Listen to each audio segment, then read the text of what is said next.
Ini kita mau bersama-sama membuka seluruh rangkaian persiapan kita menyambut hari Natal ini dengan kegiatan rekoleksi bersama.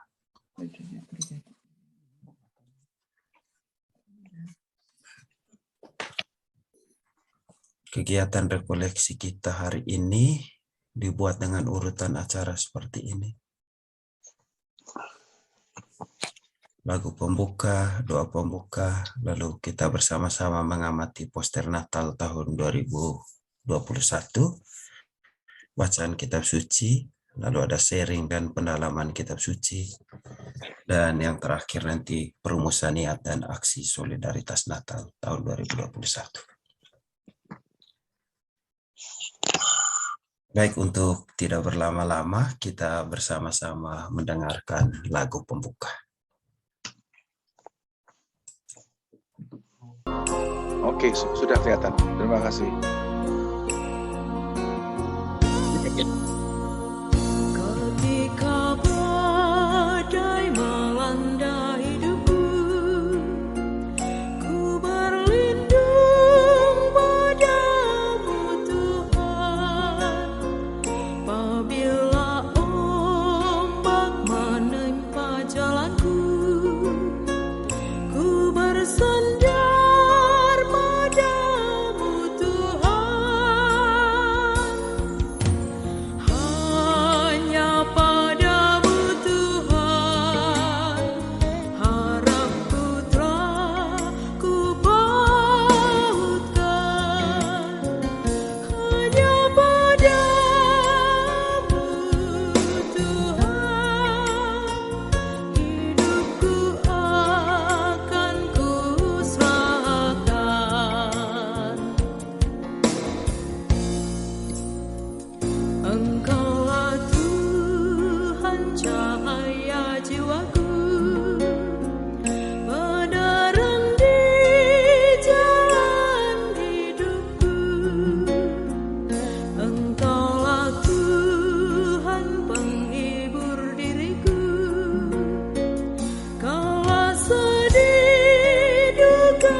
Marilah kita berdoa.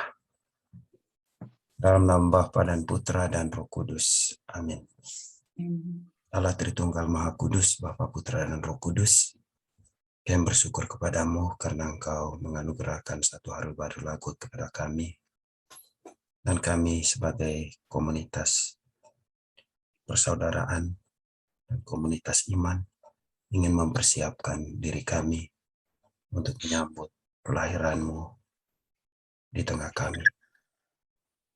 Kami sungguh menyadari bahwa kami hanya bisa hidup, hanya bisa berkembang dalam naungan kasih-Mu. Hanya padamu di Kau Tuhan, kami serahkan hidup kami. Kami ingin mengawali segala rangkaian persiapan kami untuk menyambut pesta kelahiran Kristus, mulai dengan masa Advent ini, dengan merenungkan bersama-sama apa yang harus kami buat, apa yang harus kami kerjakan dalam kehidupan kami. Sertailah kami, utuslah Roh Kudus-Mu ke atas kami masing-masing, agar kami semua sanggup mempersiapkan diri kami secara lebih baik pada tahun ini untuk menyambut kehadiran Kristus di tengah kami, dan juga untuk menghayati segala pesan yang kami pahami dari firman-Nya. Tuhan, berkatilah kami, berkatilah kegiatan kami pada pagi hari ini. Semua doa ini kami sampaikan kepadamu dengan pengantaran Kristus Tuhan kami. Amin. Baik, selamat pagi semua. Selamat Pagi. Selamat bertemu kembali di media Zoom ini. Kita bertemu lagi secara virtual dan kita sudah mengalami situasi seperti ini sudah berkali-kali lah. Dan kali ini kita coba lagi mempersiapkan diri kita secara virtual, tapi kita bisa mempersiapkan diri di tempat kita masing-masing dengan lebih baik. Kita akan merayakan Natal tahun ini dengan tema yang disodorkan oleh PGI dan KVI seperti yang ada di layar. Semoga semua bisa dibaca. Cinta kasih Kecil, Kristus. cinta kasih Kristus yang menggerakkan persaudaraan.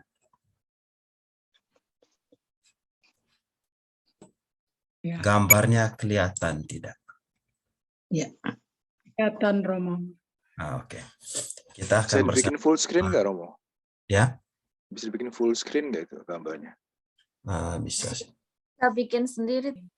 Ini gambar-gambar yang kita lihat, gambar di samping gambar poster tema Natal 2021 ini. Tema besarnya cinta kasih Kristus yang menggerakkan persaudaraan. Itu diambil dari kutipan surat pertama Rasul Petrus bab 1 ayat 22.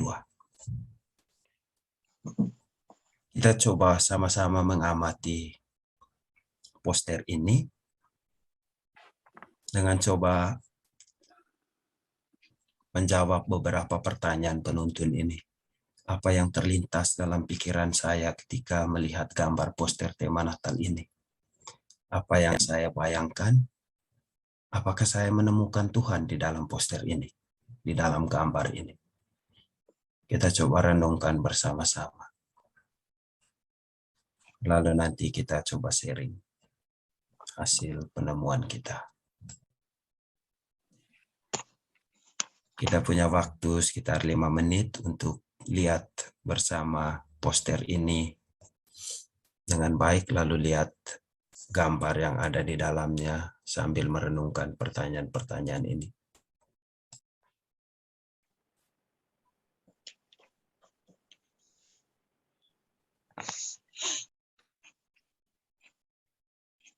Baik, kita mungkin sudah mengamati dan merenungkan poster Natal ini. Mungkin ada dari antara kita yang mau men-sharingkan hasil permenungannya terhadap poster ini. Kita diberi kesempatan untuk men-sharingkan apa yang kita lihat, apa yang kita renungkan dari poster tema Natal PGI KVI tahun 2021 ini.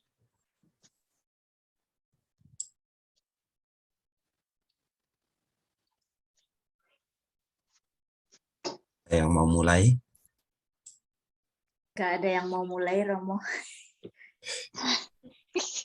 Kalau gitu via aja deh. Ya. Ya, Via. Kalau via amati dari picture ini ya, itu ngingatin via sama apa yang telah terjadi sama via selama ini. Aku ngerasa selama ini kehilangan arah setelah kehilangan suami, terus kehilangan ibu, ya kan, di 2020. Terus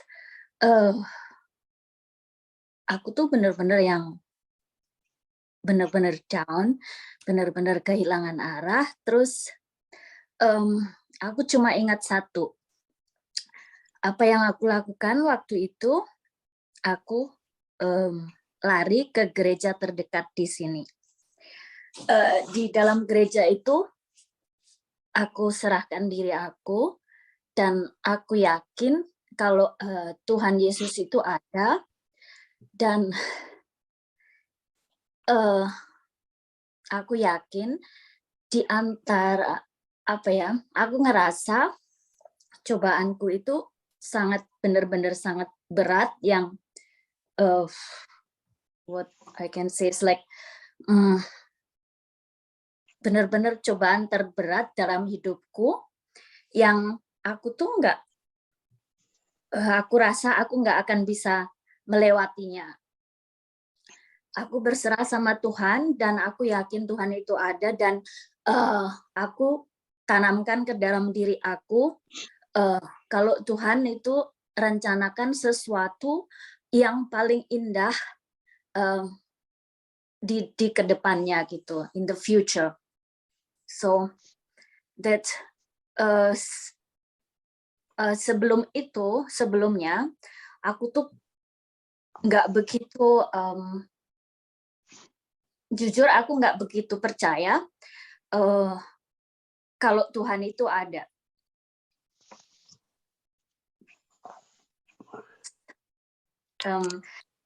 Setelah itu aku merenung setiap saat aku sedih, aku selalu pergi ke gereja. Terus aku selalu doa, apa yang aku bisa, apa yang ada di dalam hatiku, dan tanamkan ke dalam diri aku, bagaimanapun penderitaan yang aku alami, bagaimanapun kesedihan yang aku alami,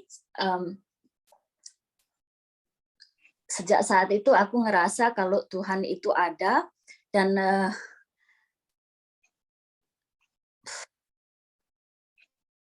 gimana ya, selalu ada dimanapun aku berada, dan itu yang membuat aku jadi lebih kuat.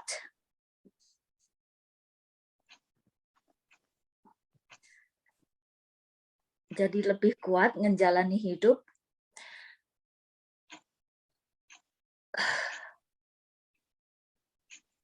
Sampai sekarang ini, Romo, gitu.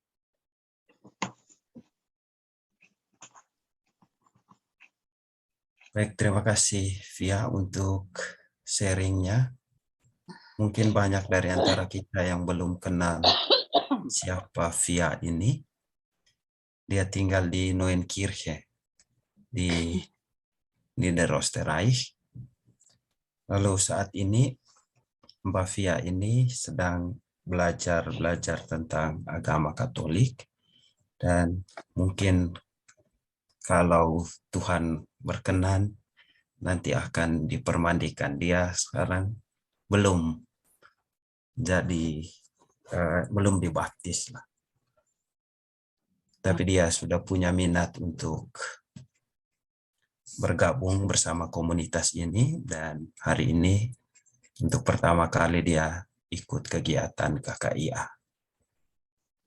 Dan kita berdoa bersama supaya segala proses persiapan diri Via untuk menjadi Kristen, menjadi pengikut Kristus, berjalan lancar, dan kita senang dia pada pagi hari ini juga men-sharingkan sesuatu untuk kita. Bagaimana pengalamannya bertemu Tuhan. Terima kasih banyak Via. Kami senang Sama. Via bisa bergabung bersama kami pada pagi hari ini. Terima Via kasih, bisa Pak. perkenalkan diri, lalu cerita sedikit tentang Via. Boleh.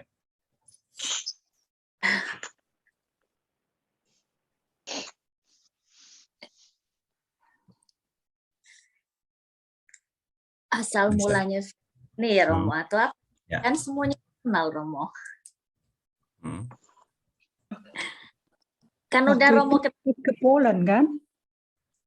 Iya. Ke Kutnahora waktu itu. Tapi ya Kutnahora, ya. mungkin Mbak Via Mm-mm. bisa cerita sedikit kenapa bisa sampai ke Austria lalu Ya. dengan suami bagaimana? Boleh sedikit. Nah ya, saya ke Austria karena menikah sama orang Austria.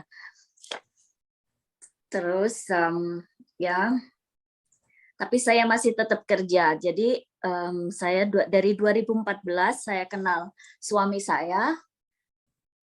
Terus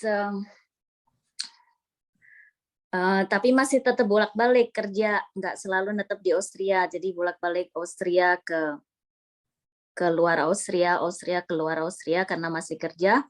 Terus suami juga suka traveling, jadi suka ngikutin aku yang kerja di traveling. Terus dari 2016 kita menikah di Austria. Kita menikah di gereja di Schloss Glocknitz. Terus tapi setelah menikah juga masih tetap kerja sampai 2019 Juli. Karena aku harus ngerawat suami, yang suami aku kena cancer. 2019 itu dia benar-benar yang nggak bisa sendiri, jadi aku harus ngerawat dia sehari-harinya.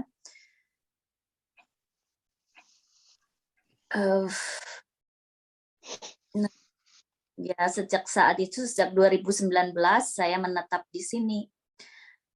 Terus awal 2020 Januari 21 Januari suamiku meninggal.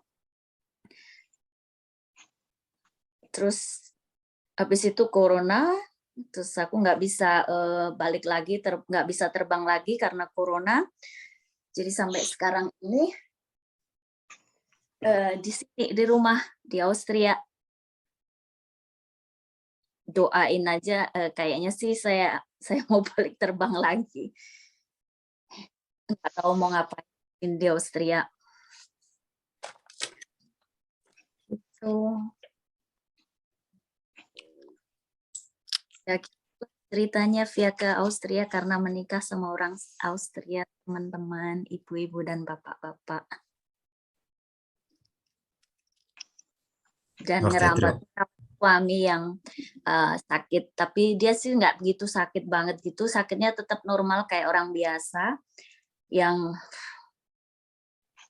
dia nggak ngerasa sakit sama sekali gitu, masih melakukan kegiatan-kegiatan seperti orang normal.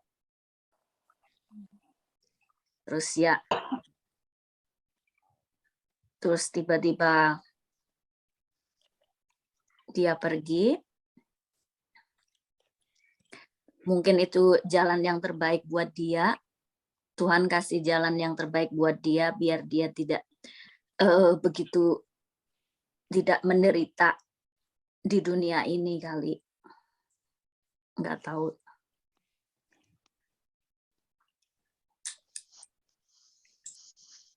Oke, baik, terima kasih Via.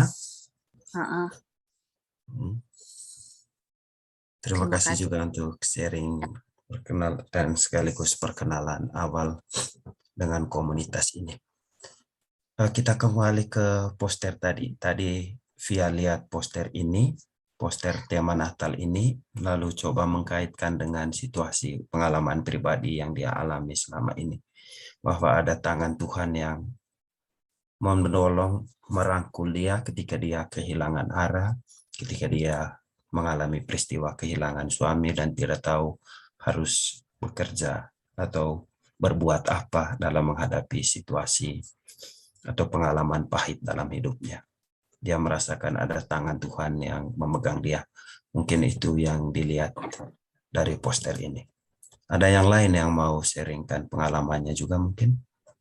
Atau hasil permenungannya ketika melihat poster ini?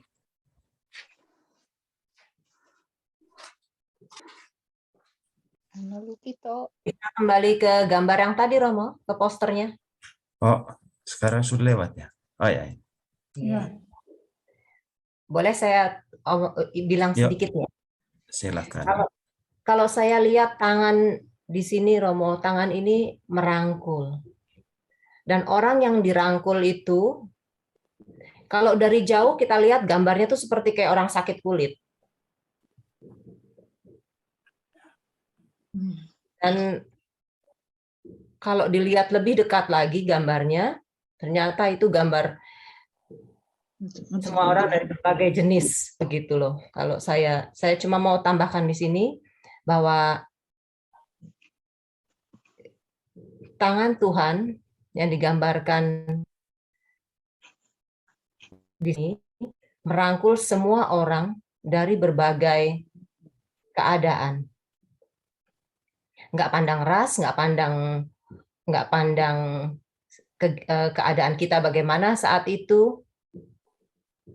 Jadi saya lihat dalam poster ini, Tuhan ada untuk kita semua dalam segala keadaan kita.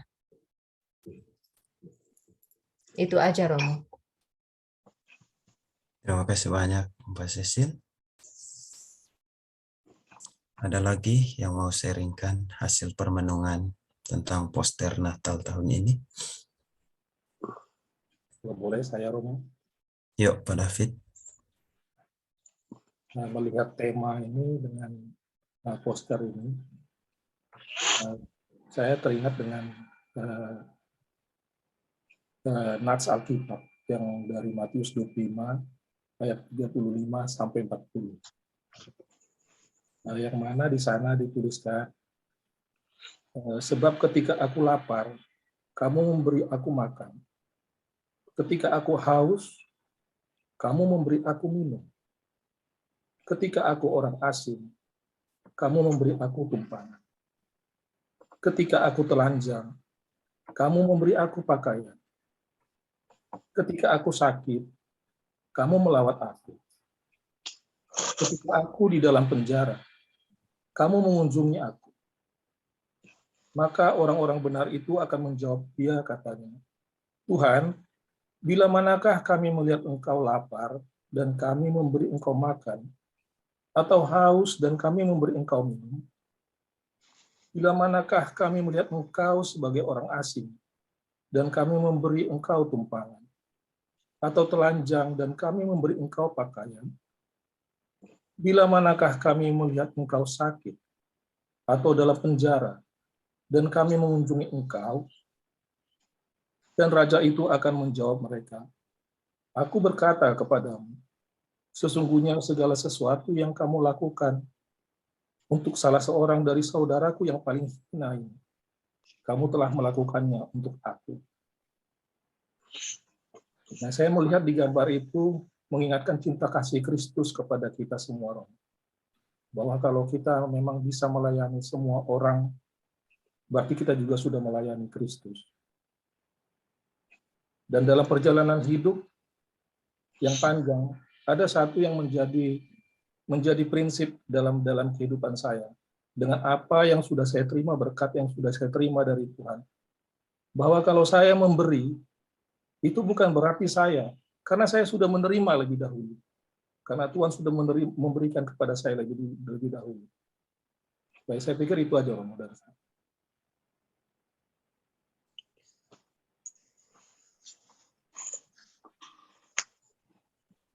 Terima kasih Pak David untuk sharing dan hasil permenungannya. Ibu Anastasia mau sharing sesuatu? Terima kasih Romo. Dari gambar ini yang muncul di benak saya adalah Natal tahun ini mau mengingatkan kita bahwa kita telah melampaui begitu banyak cobaan dunia dalam berbagai macam bentuk dalam kehidupan kita dimanapun kita berada. Bukan hanya fisik tapi juga bisa rohani. Dan juga social relationship, maksudnya hubungan kita dengan sesama. Dan juga saya melihat itu Tuhan menggambarkan bagaimana caranya kita bisa lebih baik tahun ke depan dengan tangan memanggul itu seperti bahwa kita harus terus mencintai sesama. Yang saya melihat unik adalah bahwa kita itu sebagai manusia digambarkan, kesatuan kita digambarkan dalam wujud wanita. Menurut dalam pandangan saya itu adalah seorang wanita dan tangan yang merangkul itu seorang pria. Tuhan mau mengingatkan kita kembali bahwa hubungan itu adalah hubungan itu bisa cinta antara pria dan wanita, tapi juga bisa yang lebih besar lagi antara sesama manusia. Satu lagi yang langsung saya tangkap adalah kita perlu kebersamaan. Jadi kita harus berkumpul dan percaya dalam kebersamaan. Kalau kita jalan sendiri-sendiri itu juga sulit. Kebersamaan ini yang akan membantu kita sendiri. Dalam arti kita kalau dalam kesulitan yang kita alami, tidak ada salahnya kalau kita merangkul atau menjamah atau memanggil teman-teman yang lain untuk membantu mendengarkan. Tidak perlu kita harus merasa bahwa kita sendiri yang mengalami cobaan ini. Seutuhnya gambar itu saya rasa ada pesan-pesan terselubung yang mau disampaikan dan mungkin tidak semua orang akan terima pesan terselubung itu, tapi saya lihat bahwa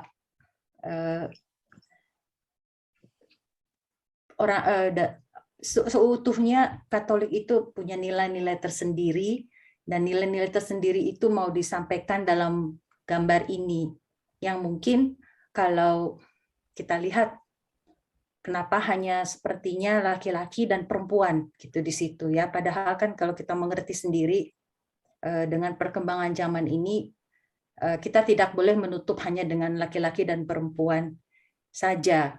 Itu tidak berhenti di situ. Jadi gambar ini sepertinya mau seperti membuat kita semakin sadar bahwa di dunia ini tidak hanya laki-laki dan perempuan dan perempuan itu digambar dalam gambar ini digambarkan bahwa mungkin ada gender lain tapi tergambar dalam bentuk perempuan ini yang bisa berbentuk macam-macam dan kita bisa menginterpretasikannya masing-masing. Terima kasih. Terima kasih Bu Anastasia. Pak Luki tadi angkat tangan mau sharingkan sesuatu. Mikrofonnya Pak. Saya sebenarnya saya baru bergabung. Saya pikir tadi jam 11 tapi Anda bilang begini. Saya menangkap dari sini itu apa yang dikatakan dalam tema ini dan juga itu sebenarnya dasar daripada persaudaraan kita itu sebenarnya diletakkan pada kasih Kristus. Jadi sehingga kita tidak kecewa atau kita menghadapi orang-orang yang berbagai macam dari punya karakter yang berbeda-beda. Karena kalau kita melihat kasih Kristus yang melampaui semuanya itu, akhirnya kita ya menghadapi berbagai macam karakter orang dalam pertemuan itu ya kita akan menerima dengan sepenuh hati.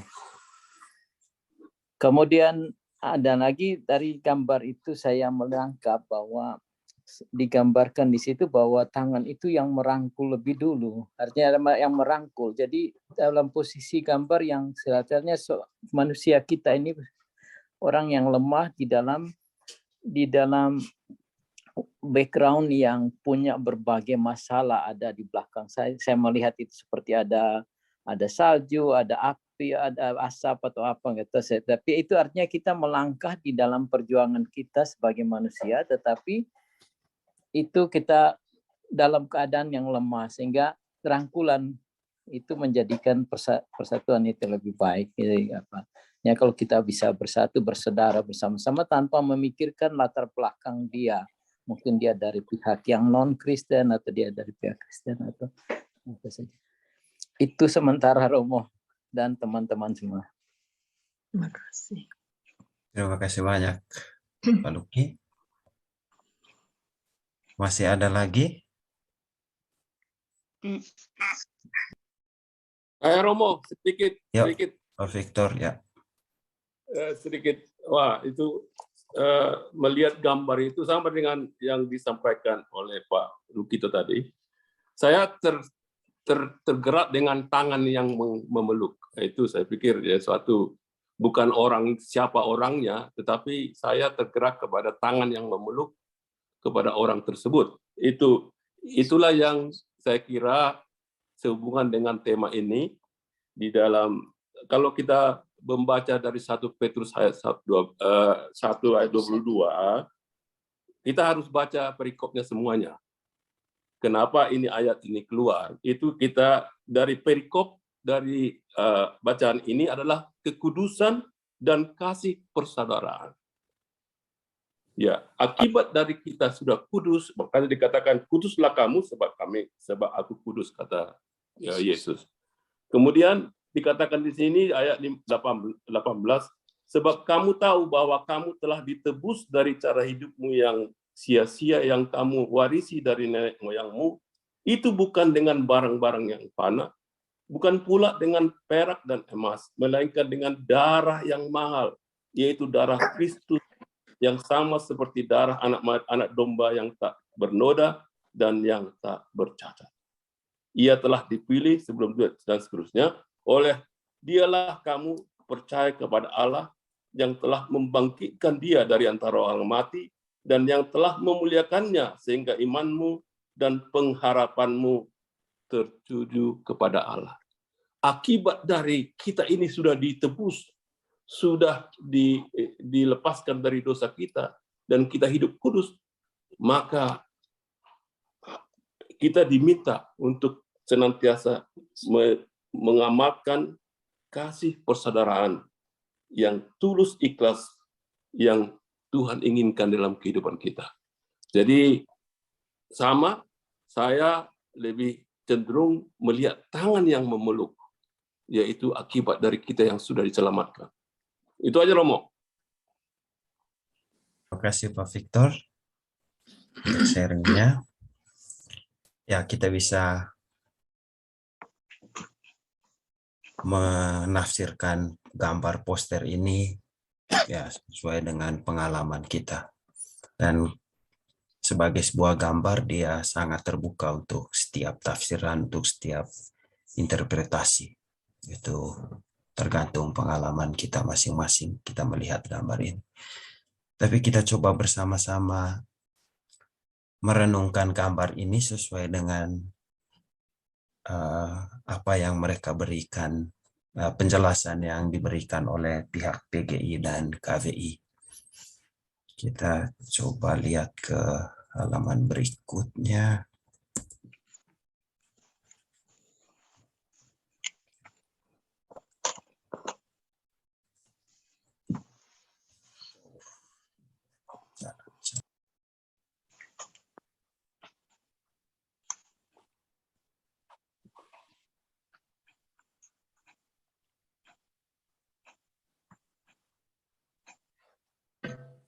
Oke, ini gambar ini dilukis oleh kartunis Indonesia yang namanya Tom Dean.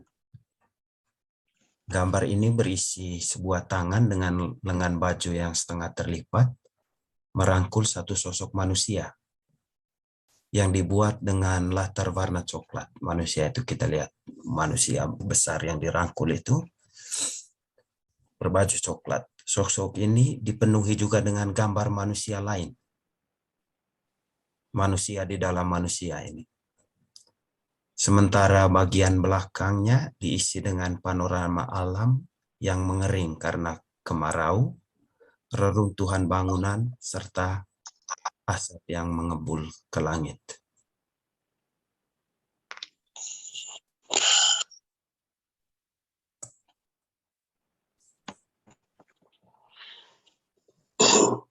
Ya, gambar ini sebenarnya diinspirasi oleh film Jesus Christ Superstar. Itu ada dalam film itu ada satu adegan di mana banyak orang kusta datang kepada Yesus lalu mohon disembuhkan. Karena kewalahan, Yesus dalam film itu akhirnya berkata, bagaimana ini? Tangan saya cuma 2. Bagaimana saya bisa menyembuhkan orang-orang lain ini? Ya. Bagaimana saya menyembuhkan? Tangan saya hanya 2. Saya tidak bisa buat lebih banyak. Itu yang jadi inspirasi munculnya gambar ini. Lalu kemudian ini, ya, maka ada makna di balik poster ini. Tangan yang merangkul itu adalah tangan Tuhan yang penuh cinta kasih, yang memeluk, memegang, dan menjaga, juga menggerakkan umat Tuhan untuk hidup bersama sebagai saudara setanah air. Tadi Ibu Anastasia sudah jelaskan bahwa ya, tangan yang merangkul itu bukan hanya melambangkan cinta kasih antara seorang laki-laki dan perempuan, tapi untuk merangkul seluruh umat manusia sebenarnya. Dan tangan ini sekaligus juga melambangkan tangan-tangan kita sebagai perpanjangan tangan Kristus untuk menolong saudara kita yang membutuhkan, untuk mewujudkan persaudaraan sejati di antara kita. Ya. Lalu itu gambar manusia tadi yang dilihat sebagai dalam figur seorang perempuan. Itu gambar manusia itu penuh dengan manusia. Karikatur berbentuk badan manusia itu berwarna coklat yang berisi gambar manusia, itu lambang semua saudara tanpa mengenal sekat agama. Tadi Mbak Cecil, semua kita sudah sampaikan itu. Tuhan itu merangkul semua orang tanpa membedakan ras, agama, suku. Dia merangkul semua orang tanpa terkecuali dengan segala situasi. Lalu ada gambar pemandangan alam di belakangnya. Itu juga Tuhan itu mau bekerja dalam alam. Dia juga menjamah dan ingin memulihkan alam yang sudah rusak. Dan gambar ini akhirnya menggerakkan satu persaudaraan sejati, persaudaraan antara kita dengan sesama kita, sesama manusia, dan juga persaudaraan kita dengan alam semesta.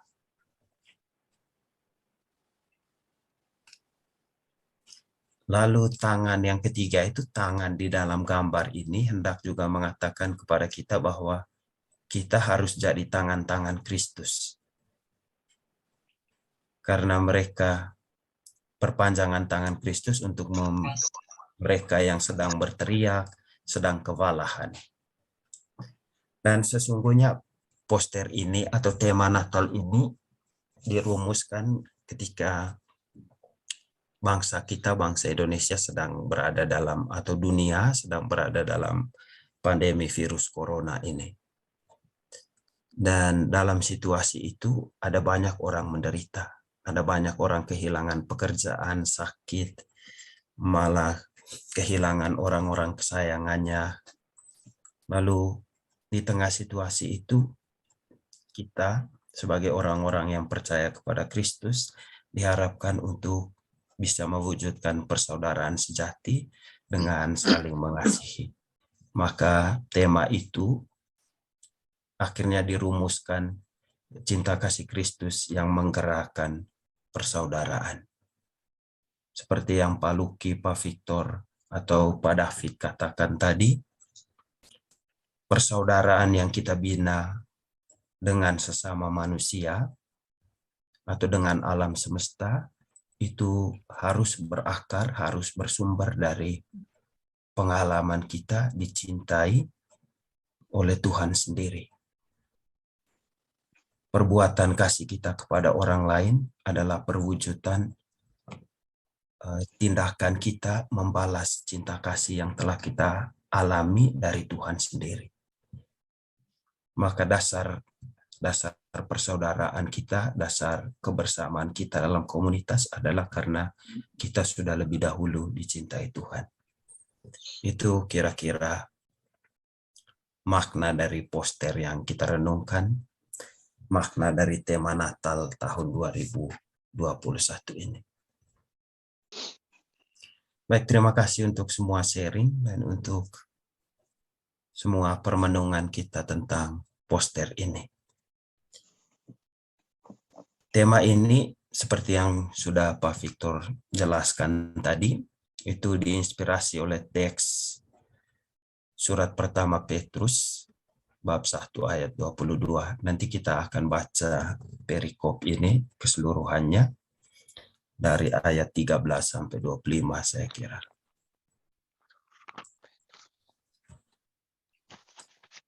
Ini teksnya. Kita bisa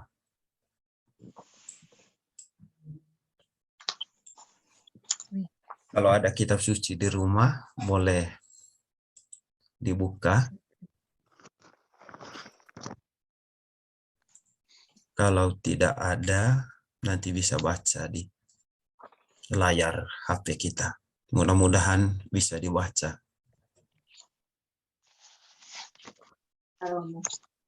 Bisa ya? Bisa. Oke. Kita baca nanti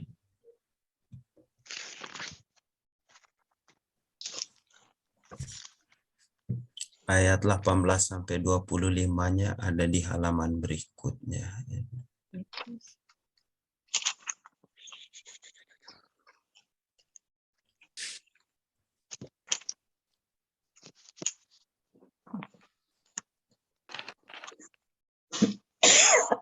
Kalau ada yang mau baca teks ini?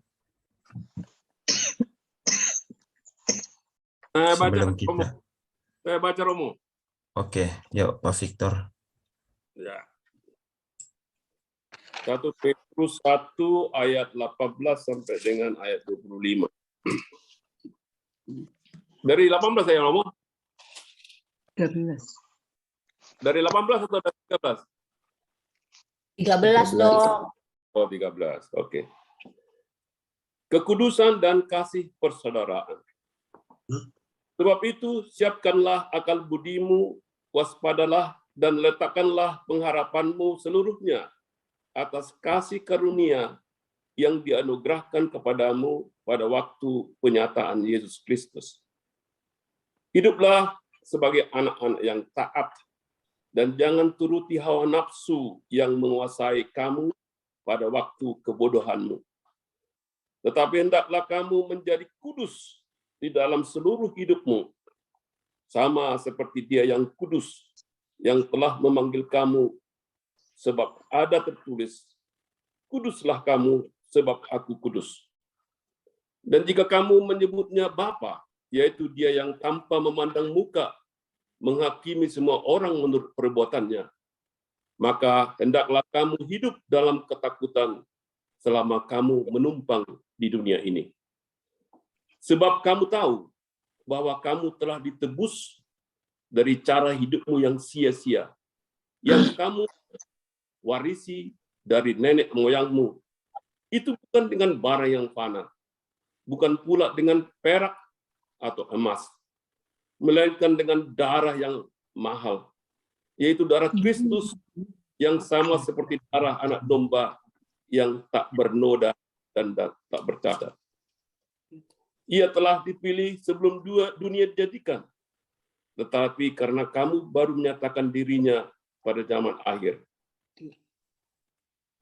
oleh dialah kamu percaya kepada Allah yang telah membangkitkan dia dari antara orang mati dan yang telah memuliakannya, sehingga imanmu dan pengharapanmu tertuju kepada Allah. Karena kamu telah menyucikan dirimu oleh ketaatan kepada kebenaran, sehingga kamu dapat mengamalkan kasih persaudaraan yang tulus ikhlas. Hendaklah kamu bersungguh-sungguh saling mengasihi dengan segenap hatimu.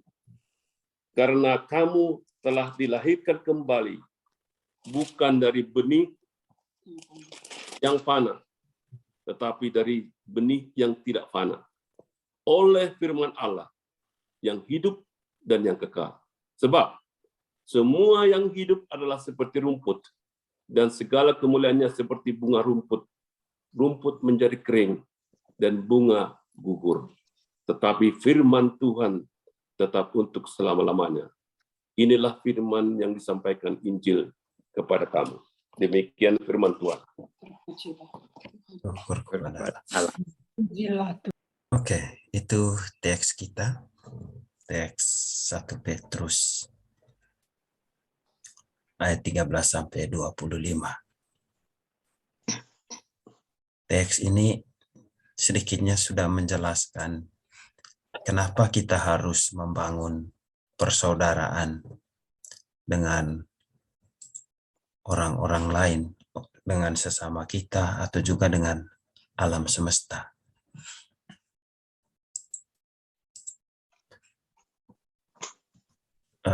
Kita bisa menarik banyak inspirasi dari teks kekudusan dan persaudaraan ini. Tadi itu sudah dijelaskan, kita harus saling mengasihi karena kita sudah lebih dahulu dikasihi oleh Tuhan. Ya. Sesungguhnya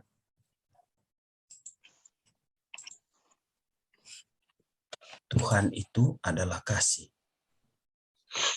Allah adalah kasih, atau dalam bahasa Latin disebut Deus Caritas Est. Tuhan adalah kasih. Dan keyakinan Kristiani akan Allah Tritunggal Maha Kudus sesungguhnya adalah keyakinan akan Allah yang adalah kasih.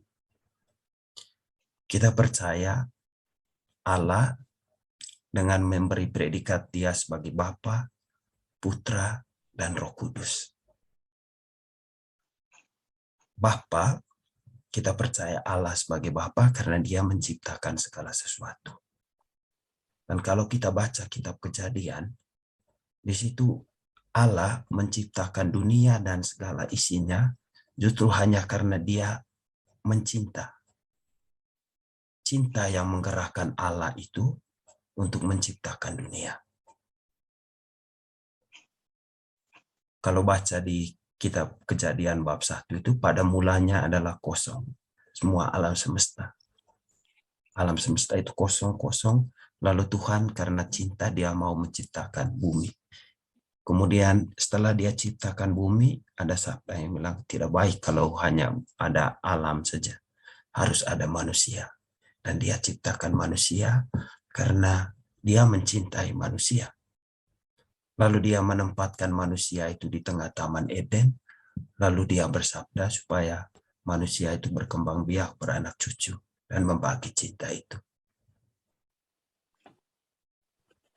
Kita mengalami dalam kehidupan kita ketika kita hidup, itu berarti kita diciptakan oleh Bapa. Lalu dalam proses selanjutnya, manusia yang sudah diciptakan Allah ini, yang sudah diciptakan Bapa, tidak bisa menjaga martabatnya sebagai ciptaan Tuhan yang baik, yang kudus. Kemudian dia jatuh dalam dosa. Dan karena jatuh dalam dosa, manusia jatuh dalam dosa, manusia dengan kekuatannya sendiri tidak lagi bisa menyelamatkan dirinya. Dia tidak akan sanggup dengan usaha apapun. Walaupun dia berusaha untuk membangun hubungan dengan Tuhan, tetap ada kecenderungan untuk jatuh dalam dosa. Dan karena manusia tidak bisa menyelamatkan dirinya, Allah yang kita sebut dalam diri putra nanti, itu diutus, Allah mengutus putranya untuk menyelamatkan manusia, untuk menjamin manusia.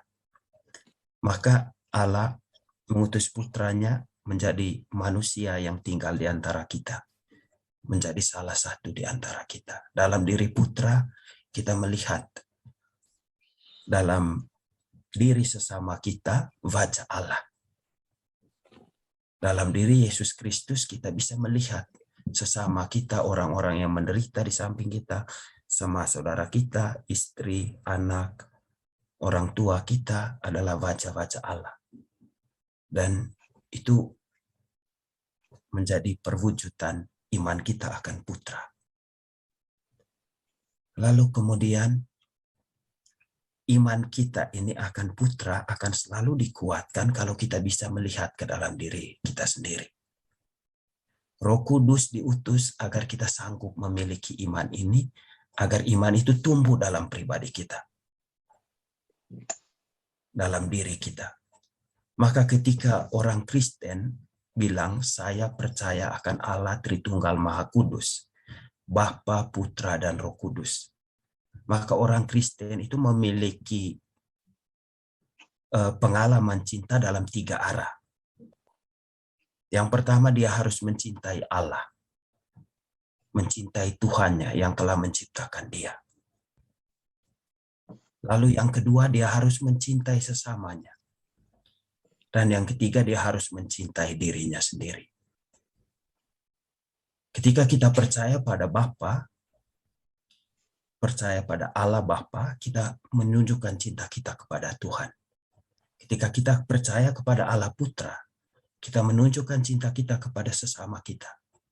Dan ketika kita percaya pada Roh Kudus, kita menunjukkan cinta kita kepada diri sendiri. Orang harus mengalami itu semua. Dia harus mengalami bahwa Allah lebih dulu mencintai dirinya. Baru dia bisa berbagi dengan orang lain. Baru dia bisa berbagi dengan dirinya sendiri. Maka dalam kitab suci kita mengenal perintah ini yang menjadi pusat kitab suci, pusat hukum Taurat dan segala kitab para nabi. Nanti kalau kita baca Injil Matius, di situ dia bilang, perintah yang terutama adalah kasihilah Tuhan Allahmu dengan segenap dirimu, dengan segenap akal budimu, dengan segenap kekuatanmu. Dan yang kedua, kasihilah sesamamu manusia seperti dirimu sendiri. Ada 3 arah cinta Kristiani. Cinta kepada Tuhan, cinta kepada sesama, dan cinta kepada diri sendiri. Dan 3 arah cinta ini merupakan perwujudan dari iman kita akan Allah sebagai Tritunggal Maha Kudus, Bapa, Putra, dan Roh Kudus.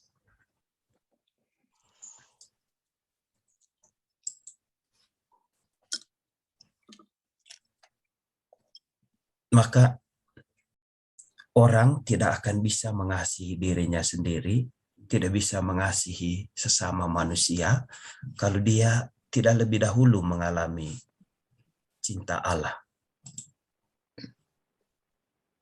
Orang harus lebih dahulu mengalami pengalaman cinta itu. Karena tidak ada perbuatan kasih tanpa pengalaman dikasihi. Dan kasih kepada sesama manusia adalah tindakan membalas kasih Allah yang telah mencintai kita lebih dahulu. Kasih itu tidak mengenal batas. Tidak mengenal batas usia, agama, suku, ras, semuanya tidak dikenal. Dia mencintai begitu saja. Seperti Allah, atau seperti yang dalam poster itu, segala karakter manusia digabungkan satu dan Tuhan merangkul semuanya. Lalu kita yang mengalami kasih Allah, Apalagi dalam peristiwa Natal kita mengalami betul Yesus yang datang hidup di tengah kita dan tinggal di antara kita, harus juga bisa mengasihi orang lain. Kita harus bisa menjadi perpanjangan tangan Kristus yang membagi cinta kepada sesama kita. Mengasihi orang lain mungkin adalah perintah yang sudah kita kenal dan mungkin masih terus kita masih terus belajar untuk menghayatinya secara lebih murni.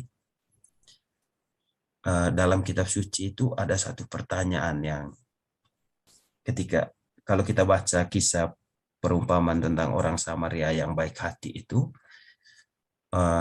ahli Taurat yang datang kepada Yesus bertanya, siapakah sesamaku manusia? Itu menjadi pertanyaan kita semua sesungguhnya. Siapakah sesamaku manusia? Dan banyak orang bilang sesama manusia itu orang-orang yang menderita, orang-orang yang miskin. Nah, kalau kita mau membantu atau mencintai semua orang miskin, semua orang yang menderita di seluruh dunia ini, mungkin kita tidak sanggup. Terlalu banyak. Seperti yang dikisahkan film Jesus Christ Superstar itu, Yesus sendiri mengeluh juga. Tangan saya hanya 2. Bagaimana saya bisa membantu semua orang ini yang membutuhkan perhatian saya? Kita juga pasti mengalami itu. Kalau kita lihat situasi dunia, kita punya keinginan untuk membantu mereka semua. Tetapi kita tidak sanggup. Karena kita punya keterbatasan kemampuan kita. Uang kita sangat sedikit juga. Tapi bagaimana kita bisa mewujudkan perintah cinta kasih ini supaya kita bisa mencintai orang tanpa mengenal batas. Yang menariknya, Yesus menjelaskan sesama manusia itu adalah orang yang ada di depan mata kita. Itu yang perlu kita cintai. Kepada mereka yang ada di depan mata kita, itu yang perlu kita kasihi. Kita bangun persaudaraan bersama mereka. Bukan dengan orang-orang yang jauh,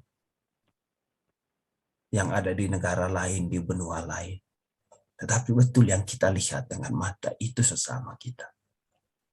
Makanya orang bilang mencintai orang yang jauh itu jauh lebih mudah daripada mencintai orang yang dekat dengan kita, yang tiap hari hidup bersama kita.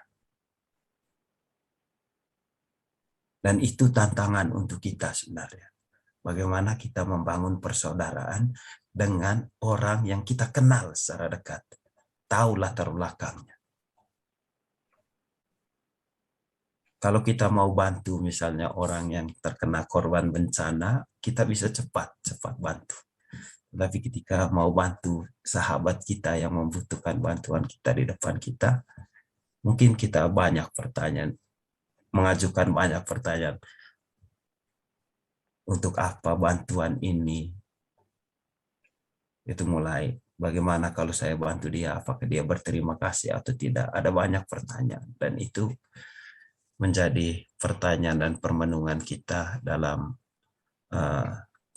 persiapan Natal kali ini. Bagaimana saya mencintai orang yang paling dekat dengan saya.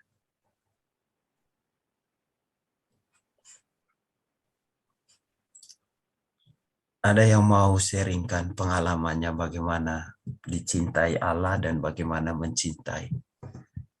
Kalau ada, ya sekarang diberi kesempatan untuk sharing pengalaman tentang itu.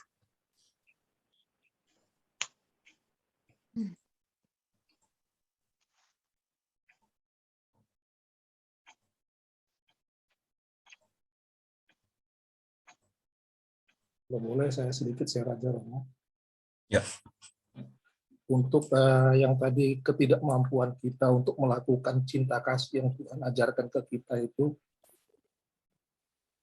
yang saya alami, Romo, artinya saya coba di dalam diri saya memiliki potensi. Tapi setelah kembali lagi setelah artinya banyak saya mendapatkan, termasuk setelah bergaul di KKIA, bergaul di kelompok-kelompok Bible study lainnya, ya, itu ada dua potensi yang artinya yang memang harus tidak boleh kita lewatkan untuk melakukan hal itu. Jadi dalam perjalanan hidup saya itu potensi diri itu perlu, tapi kita tidak boleh mengandalkan potensi diri itu untuk segala-galanya. Kita harus tetap mengikut sertakan potensi ilahi di dalamnya. Karena kadang-kadang apa yang mau kita lakukan juga hasilnya belum tentu dengan apa yang kita dapatkan. Itu kadang-kadang itu bisa membuat kita kecewa. Tapi dengan kita menyertakan dengan potensi ilahi, kita bisa yakin dan percaya bahwa Tuhan punya cara, mungkin bukan dengan kita. Kita bawa dalam doa, ya mungkin dengan cara menggerakkan, dengan doa kita bisa menggerakkan orang-orang di sekitar kita untuk bisa melakukan. Saya pikir itu aja, Romo. Terima kasih. Doa kepada ya mereka yang kita janjikan doa, itu juga merupakan perwujudan kasih. Kita bisa menyatakan kasih kita kepada sesama kita dengan berdoa untuk mereka.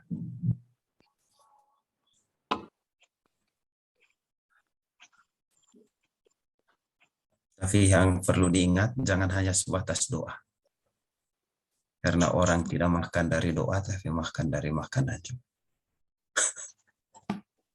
Betul, Romo.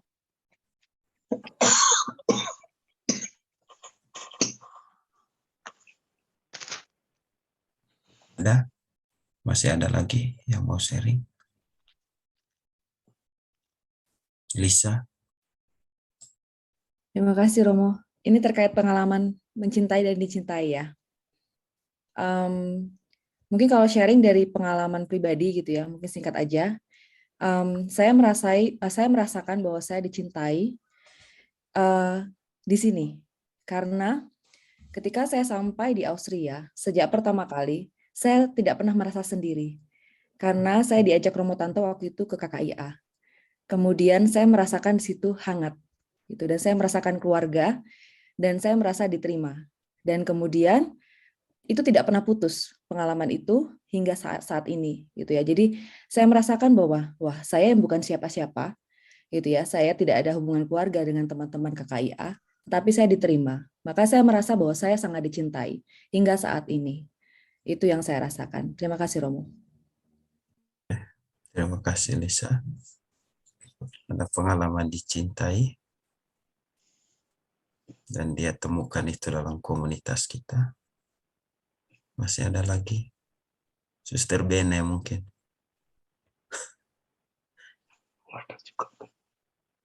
Iya. Tadi Kali jaringan. Saya dengar-dengar tapi agak gahakt. mengganggu. Agak terputus-putus.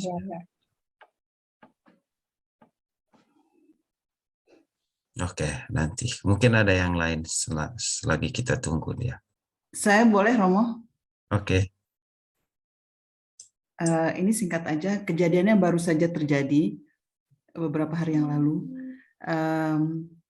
Cinta itu memang benar tidak melihat batas waktu, jarak, apapun bentuknya. Saat ini seperti yang terjadi pada teman atau sahabat saya, Kikit, yang saat ini sedang berbaring sakit dan hanya tinggal menunggu waktu. Dan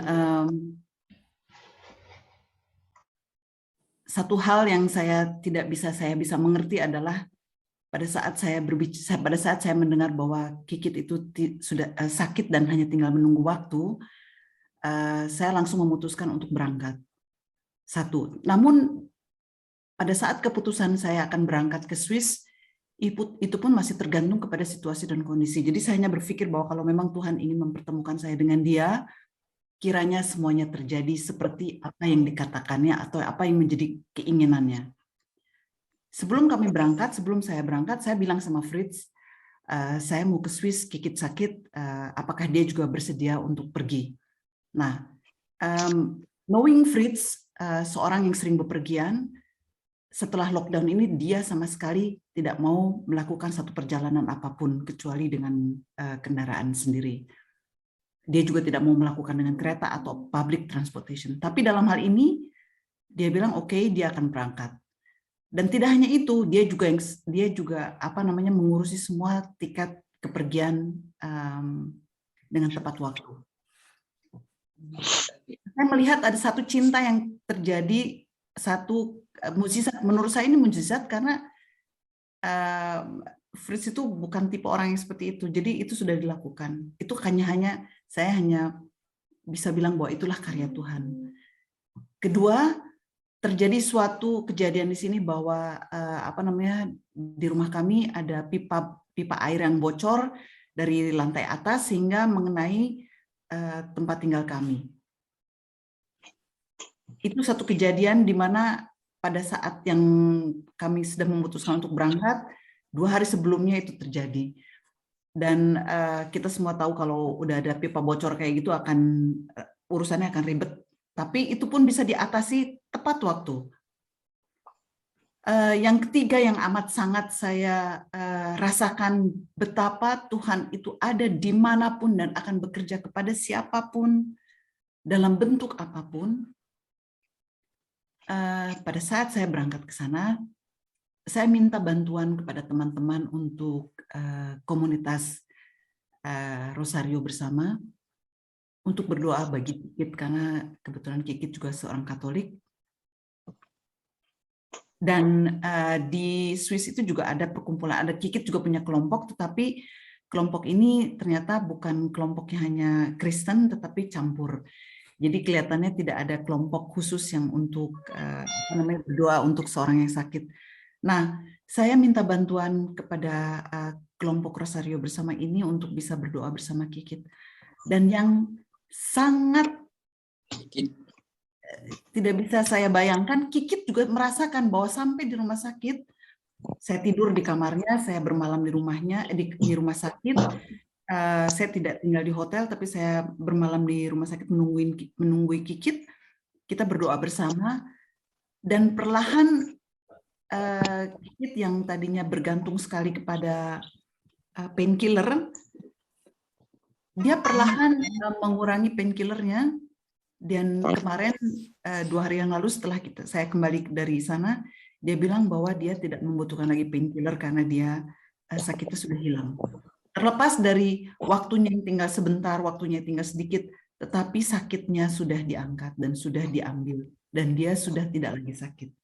Walaupun dia hanya menunggu waktunya saja, seperti yang dia sampaikan kepada saya, dan saya menyampaikan kembali kepada grup, saya bilang tolong doakan Kikit supaya Kikit sudah pasrah, tetapi dia mau supaya dia tidak sakit, dan itu sudah didoakan dan itu terjadi padanya.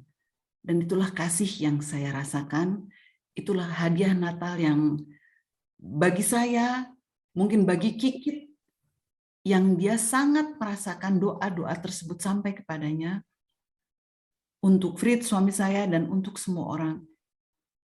Menurut saya ini satu hadiah Natal yang yang sangat indah yang bisa saya peroleh. Terima kasih Romo, terima kasih semuanya. Terima kasih Mbak Ana untuk sharingnya. Suster Bene, sudah bagus jaringannya. Ya, saya matikan kamera biar suaranya lebih jelas. Mantap. Iya, tadi Pater mengatakan bahwa mencintai orang yang jauh di sana mungkin lebih mudah daripada mencintai orang yang di depan mata kita. Tapi itu yang paling penting, bagaimana kita mencintai orang yang ada di sekitar kita. Dulu waktu masih di Jakarta, bisa dibilang saya menjadi orang yang diandalkan oleh keluarga atau oleh teman-teman ketika mereka mengalami kesulitan. Nah, kemudian tentu setelah tinggal di luar negeri, masuk biara, saya tidak bisa lagi membantu mereka seperti yang dulu saya lakukan.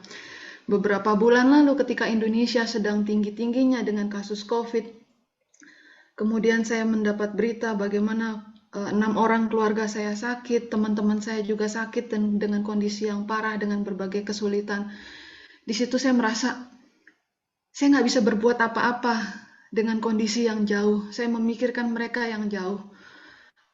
Akhirnya saya hanya bisa berdoa dan saya menyadari bahwa ya justru dengan berdoa itulah yang bisa saya lakukan. Berdoa juga semoga mereka di sana bisa mendapat bantuan dari pihak lain. Dan kemudian sekarang di Jerman dengan kegiatan saya yang setiap malam membagikan makanan dan minuman untuk Obdachlos, di situ saya merasakan Tuhan memberi saya kesempatan untuk mewujudkan cinta kepada sesama yang betul-betul ada di depan saya. Jadi ketika saya merasa saya tidak mampu untuk melakukan sesuatu kepada orang yang jauh di sana, ternyata saya diberikan kesempatan untuk memberikan cinta kepada orang yang ada di sekitar saya yang nyata. Jadi itu pengalaman mencintai sesama.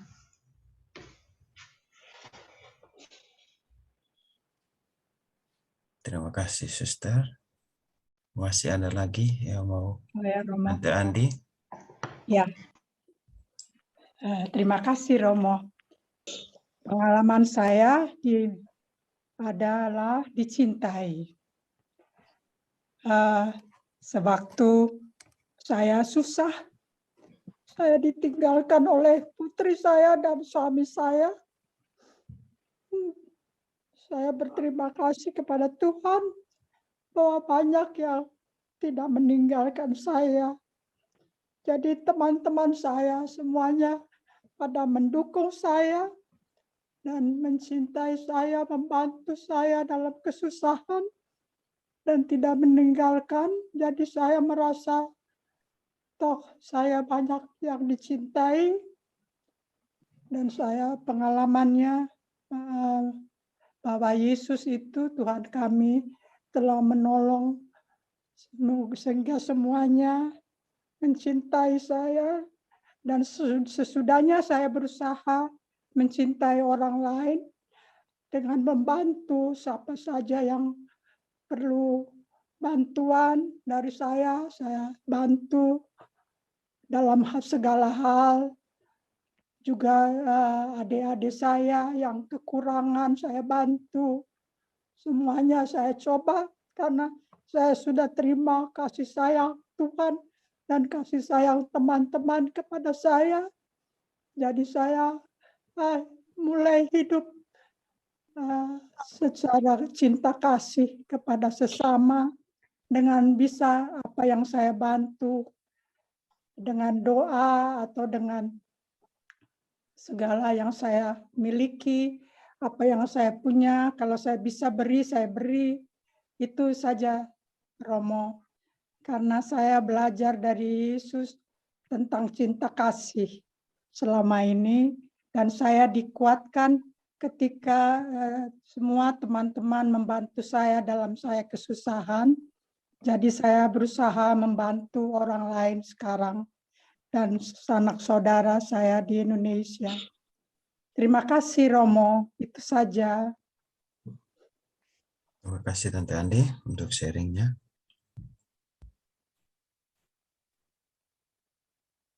Ya, saya kira kita semua sudah mengalami cinta kasih Allah dalam kehidupan kita. Dan saya pikir semua kita yang sudah ada dalam komunitas KKI adalah orang-orang yang sudah bisa merasakan adanya cinta Allah itu yang kita alami dalam kehidupan kita melalui tangan-tangan orang lain yang sudah lebih dahulu membantu kita, melalui tangan orang tua kita, dan itu yang menggerakkan kita mewujudkan persaudaraan atau berbuat kasih kepada orang lain atau kepada komunitas yang lebih besar. Karena kita sudah lebih dahulu dicintai Allah. Dan itu adalah iman kita. Bukti bahwa kita memiliki iman itu kita merasakan dicintai Allah dalam kehidupan kita. Mungkin kalau orang yang tidak memiliki iman, dia akan melihat segala peristiwa, segala hal baik dalam hidupnya sebagai hasil perjuangannya semata. Atau sebagai hal yang otomatis terjadi dalam hidup. Kita yang memiliki iman mempunyai kemampuan untuk melihat itu sebagai bukti cinta Allah dalam kehidupan kita. Dan itu yang membuat kita lebih istimewa dan membuat kita harus membalas kasih itu dengan menyebarkannya kepada orang-orang lain. Dan mungkin satu hal yang perlu diingat, perbuatan kasih itu menguduskan kita dan mengembangkan iman kita, membuat iman kita makin bertumbuh. Rasul Paulus bilang, jika saya memiliki iman sebesar gunung, tetapi saya tidak memiliki kasih, maka iman itu adalah sia-sia.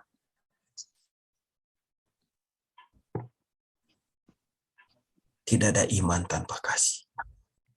Iman itu harus diwujudkan dalam perbuatan kasih. Dan kasih itu seperti yang kita baca dalam teks surat Rasul Petrus tadi, menguduskan. Allah adalah kasih, Allah adalah kudus, karena itu Dia mengasihi. Kita yang beriman pada Allah harus menjadi kudus. Dan supaya menjadi kudus, kita harus berbuat kasih. Bukan hanya mengakui iman dengan mulut, tetapi melalui perbuatan-perbuatan kasih kita. Ada banyak bentuk perbuatan kasih yang kita bisa buat. Di komunitas ini kita sudah bisa buat dengan menerima orang baru, menganggap semua saudara kita sebagai saudara, memperlakukan mereka sebagai orang-orang yang membutuhkan perhatian kita. Itu semua bentuk perhatian dan bentuk perwujudan kasih kita. Natal kali ini hanya mau mengajak kita untuk menguatkan itu. Menguatkan tindakan kasih kita. Masih ada yang mau tambah sharing? Kalau sudah tidak ada, kita masuk ke tahap berikutnya. Untuk komunitas kita sebagai perwujudan kasih tahun ini, apa yang kita bisa buat? Biasanya kita kumpul aksi solidaritas Natal. Tahun ini kita masih mau buat aksi solidaritas Natal, mengumpulkan sumbangan kasih lalu dikirim kepada orang yang membutuhkan.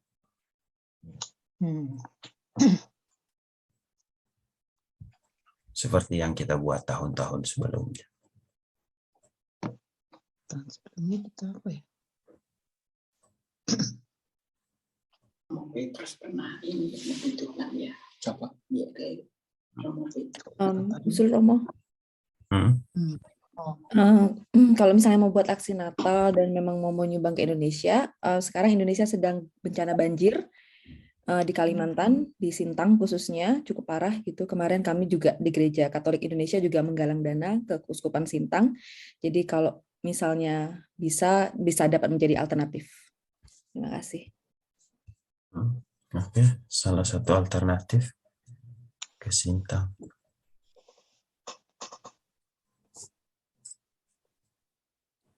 Ada alternatif lain?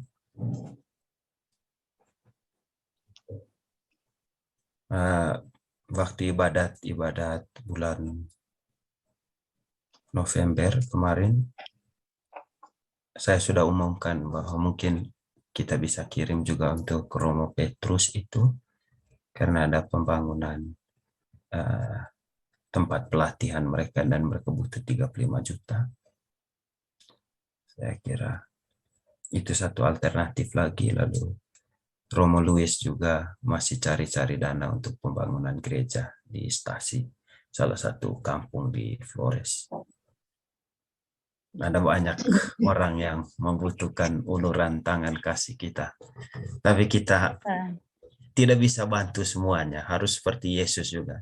Tangan kita cuma 2, kita tidak bisa buat segala sesuatunya satu kali. Kita bisa buat prioritas. Tidak ada salahnya. Tinggal Romo. sekarang kita putuskan dari 3 alternatif ini mana yang menurut kita lebih mendesak. Ada yang mau bersuara? Untuk Romo Petrus Bine yang sudah mengajukan mohon dana untuk pembangunan tempat untuk pelatihan. Nah, ada pendapat lain? Maaf Romo, ini saya Romo. untuk banjir. Romo. Ya. Kalau Saya urusan untuk- ya banjir itu Romo, itu penting sekali. Betul. Ya, Setuju. saya seperti Mbak Sisil, saya untuk banjir, Romo. Kalau saya pada Romo Petrus, karena banjir setiap tahun. Itu bencana, bencana Ya. alam. Ibu Ita mungkin tadi. Ya, kalau saya lebih setuju apa yang apa maksudnya yang lebih membutuhkan ya pastinya yang banjir ya Romo. Kalau saya sih atau mungkin banjir di daerah manapun buat saya itu sama. Tapi yang paling perlu yang memang mereka saat ini lebih membutuhkan saya pikir. Terima kasih. Oke. Pak Basuki mungkin. Saya Romo. Oke, Saya Bu Mega. mau mengingatkan, adakah kita kan mau mengasihi yang jauh, yang dekat adakah yang perlu dibantu juga? Itu aja pertanyaan saya. Langsung aplikasi yang di depan mata ada tidak yang butuh bantuan? Pasti ada. Siapa? Tante Tifa ya? Tidak, bukan saya. Yang lain. Ya kali Romo. Mikrofonnya Cun mikrofonnya. Kalau dana untuk banjir itu saya kira itu urusan pemerintah. Lebih baik kita menolong orang yang itu kalau banjir itu terlalu besar. Dan dana kita terlalu kecil untuk bisa membantu. Benar. Dan banjir akan tiba terus. Benar. Bulan lagi banjir, sebulan lagi banjir, minggu depan banjir. Dan kita biarin pemerintah yang substanding untuk membantu mereka. Ya. Pemerintah pasti bantu lah tuh Om Cun, itu mah pasti. Pemerintah pasti bantu. Pemerintah nggak tutup mata. Cuma maksudnya kalau misalnya kita mau bantu yang beneran mendesak saat ini, saya nggak tahu ya. Mungkin Lisa atau dari GKI di Indonesia, mereka punya kontak yang bisa langsung ke sasaran. Mungkin mereka bisa transfer segera begitu. Karena kalau banjir itu kan maksudnya depan mata ya, kayak butuh suplai air bersih atau nggak usah jauh-jauh, makanan aja ya, bisa jadi toko-toko di sekitar situ pasti tutup kalau banjir besar kan. Kayak gitu. Mungkin kalau kita kirim dana itu bisa cepat terbantukan begitu loh. Maksudnya nggak apa-apa. Memang benar semua tuh pasti pemerintah akan bantu. Pemerintah ya, bantu. Kalau Karena mereka ada saya, dana. Karena mereka ada dananya.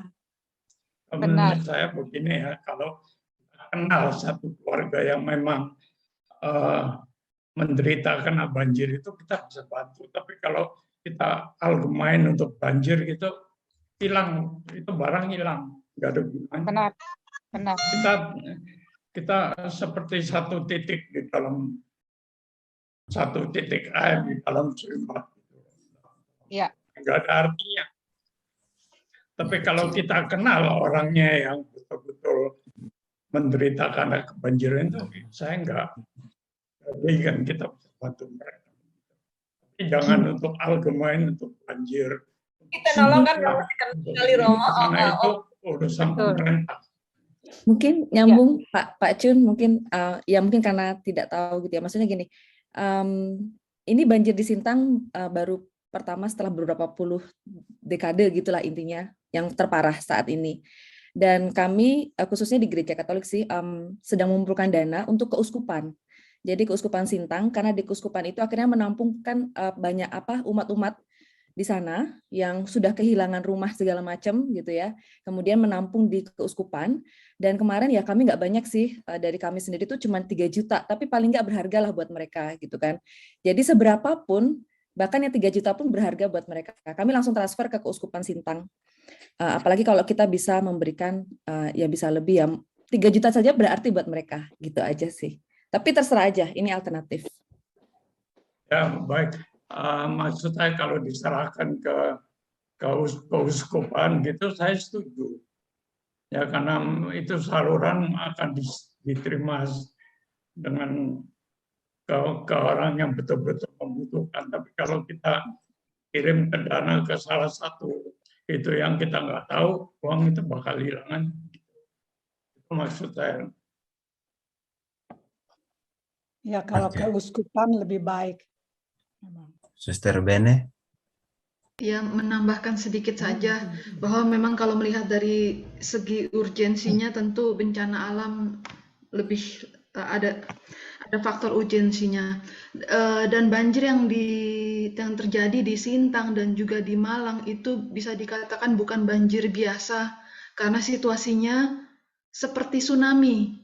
Jadi itu akibat angin kencang plus hujan yang sangat deras berhari-hari sampai gelombang banjirnya itu persis seperti tsunami. Kalau kita melihat dari video-video dari yang beredar di berita, itu memang menyedihkan sekali kondisinya.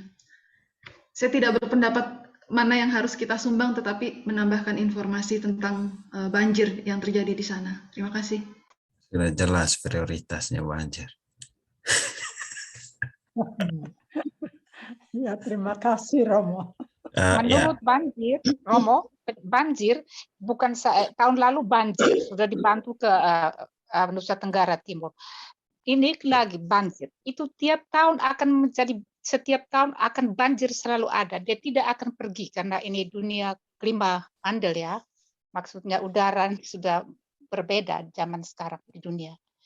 Bagaimana kalau kita juga membantu Romo Petrus sehingga dia bisa membuat sesuatu, ya, menurut saya membantu meringankan Romo Petrus di mana dia tinggal. Nah, sama, soalnya kemarin saya juga lapar, hari ini juga lapar, jadi nggak usah kasih makan lah gitu. Ya, tapi Romo, saya mau menambahkan. Yuk. Saya mau menambahkan informasi tentang Romo Petrus, bahwa aksi Paskah yang kemarin juga Romo Petrus juga belum mendapat perhatian dari kita karena dia sudah mengajukan juga permohonan bantuan. Itu mungkin bisa menjadi tambahan informasi. Begitu ya. aja. Terima kasih. Nah, kali lalu kita kirim aksi Natalnya ke korban aksi teror di Sigi. Lalu aksi Paskahnya kemarin kita kumpul, lalu untuk itu korban banjir di Larangtuka. Dan waktu itu sejak Paskah itu sejak Natal kalau saya tidak salah, Romo Petrus sudah sejak tahun lalu usulkan ke kita. Ya, ya. Benar, Romo. Lalu ya Jaya lebih cenderung untuk membantu Romo Petrus. Ya. Karena banjir itu, kalau banjir yang betul-betul dahsyat itu pemerintah sudah turun tangan. Kami tahu tindakan pemerintah itu cekatan sekali. Kalau Romo Petrus pasti nggak akan dibantu oleh pemerintah. Betul, Pak. Ya.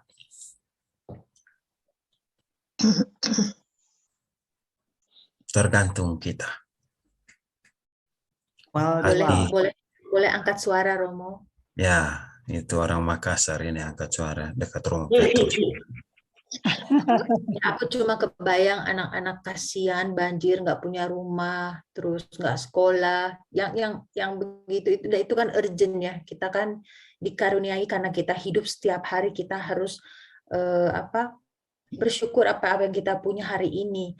Dengan bantuan kita itu paling nggak mereka bisa bersyukur yang mereka dapat, mereka mungkin bisa berpikir untuk besok.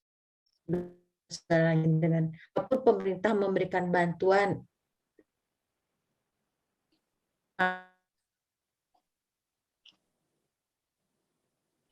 senyum, oh ada yang memperhatikan hari ini ya. Bukan berarti apa yang dikerjakan Romo Petrus tidak berharga, tapi ya seperti hari ini itu sangat berharga gitu untuk mereka yang di sana yang tidak punya apa-apa saat ini, yang kehilangan semuanya. Tentu apalagi kalau kita bisa menyalurkannya ke tempat yang benar seperti keuskupan, pasti sampai ke orang yang benar-benar membutuhkan. Tentu tidak membantu semua orang yang dengan uang yang kita punya tidak mungkin membantu komunitas besar, tapi yang saat itu yang perlu untuk hari ini itu kalau kita bisa menjamah, saya rasa itu sudah sangat berarti. Terima kasih untuk pertimbangannya. Tapi saya seperti Romo, saya ada pertimbangan lain, Romo. Saya kembali lagi ke Romo Bini, sebab waktu saya kira 2 atau 3 tahun yang lalu di Lombok juga ada bencana. Saya persis berlibur ke Indonesia dan dibawain $400 atau 400 euro. Saya pergi ke sana dan ke keuskupan kayak mengatakan, ya terlalu kecil barangkali waktu itu. Jadi ya diterima tapi tidak. Saya sampai mengatakan mohon secari kertas untuk bahwa uang sudah diterima dan terima kasih. Betul-betul cuma secapik surat ditulis sudah diterima 400 euro, lalu terima kasih. Itu bukan dengan surat yang resmi. Jadi banjir itu terjadi di mana-mana dan pemerintah lebih cekatan daripada dengan kiriman kita yang $400 euro atau 3 euro itu terlalu kecil.